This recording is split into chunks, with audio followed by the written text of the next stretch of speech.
What's up, everybody? My name is Shannon, and I am still waiting for my Satyr, and today we are talking about Uglies by Scott Westerfeld. I completely forgot that I read this book. I only finished it a couple of days ago, and it already completely slipped my mind. I was getting ready to record videos, and I was like, wait a second, I'm missing something. I read something else, and it was Uglies. So that pretty much sets up my feelings for this book. I decided to read Uglies because I saw kind of a resurgence for it on TikTok, just like in the wake of Kardashian culture, how it has like a kind of interesting commentary. And I remember when Uglies came out. I remember when it was a big thing, but I never read it during that time. I was much more into vampires at that time. My dystopian came later with Hunger Games. So I was like, you know what?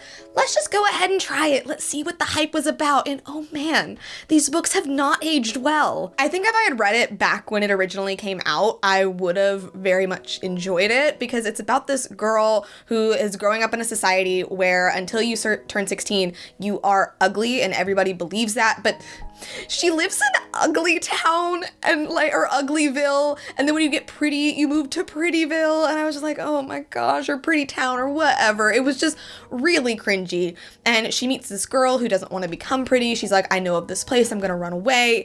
And somehow our main character gets swept up into that as well. Like, she's supposed to be reporting back, she's supposed to be spying, but eventually she learns to believe in those people and be like, you know, hey, maybe there is something wrong with our society. I do think for the mid 2000s when this came out, this was interesting commentary because like plastic surgery culture was not what it is now.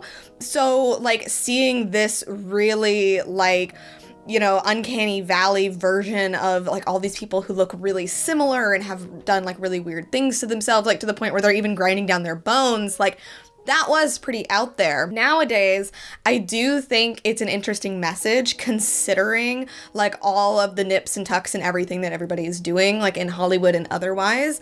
But the story itself is just so flat. The main characters, I don't even remember any of their names. It was just so forgettable to me. The plot was laughable with, you know, like our main character syndrome and everything. And honestly, I am kind of interested in where the story is going because I don't know, there is something going on there, but I don't think I'm going to continue the series because it was just not fun to read. It wasn't fun to listen to. I think if this story was like remastered and re-released now, it would be very interesting, but I think for what it is and how it's aged, it just wasn't that fun. So I'm giving this book a C-. In this day and age, I would not recommend reading Uglies. I think if you read it before and had that nostalgia, it probably hits a little bit different, but if you're coming into it with fresh eyes, I would just skip it. But anyway, thank you guys so much for watching this video. If you liked it, be sure to hit that like button down below, and don't forget to subscribe to Talk Books with me every week. That's everything I got for today, and I'll see you guys next time.